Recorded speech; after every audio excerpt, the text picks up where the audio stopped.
Hey, I thought I'd help you guys out real quick.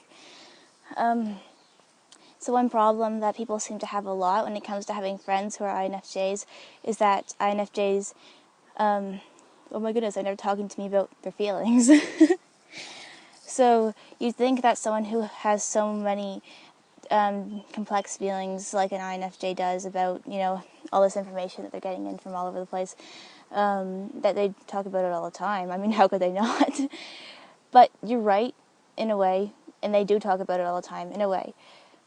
But the trick is figuring out what information they're trying to give you and what information they don't feel comfortable giving you. So often for you introverted feelers, if you were to talk about how you feel about something, it would start something like, I feel like this because like this, and, and it'd go on in a very stated and controlled kind of way because you were thinking about this before.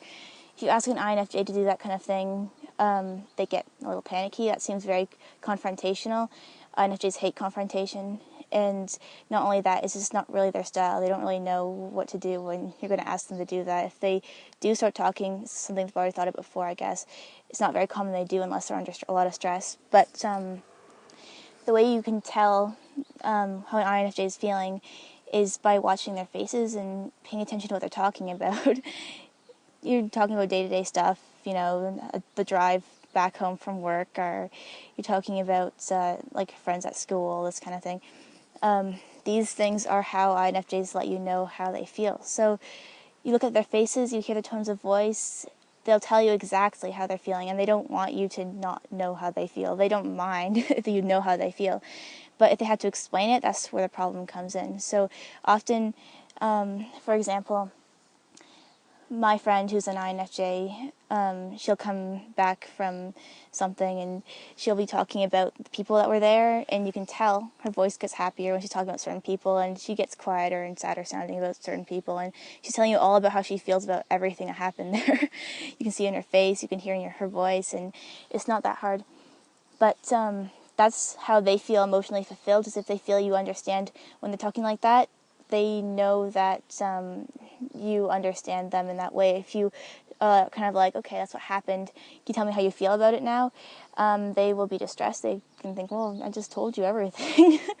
So really, when INFJ is telling their stories about their day, telling their stories about, stuff that's happening, they might tell you about like a forest that's being cut down. Oh my goodness, this is the most tragic thing ever today. This kind of stuff. They're telling you about how they feel today. They're not going to talk about negative things unless that thing has made them feel negative, or if they already feel negative and they want to express how they feel through talking about something like that. So though you don't always think they're sharing how they feel with you, they're one of the most clear about how they feel. They can't really hide how they feel. Even when they think they can. You just try to, you INFJs can just try to talk to me about something. I'll figure out what you're feeling. It's just the way it works, and anyone can do it. Just they need to know that's what you're doing. So hopefully it'll help, because they'll be a lot more well understood if you're not always wondering how they're feeling, and you just learn how they're feeling based on what they're trying to tell you, whether they are conscious of it or not. And hopefully that was helpful to you, and you tell me if I'm wrong, because I don't know anything. So, yeah, comments, man, and maybe I'll make another video. Bye.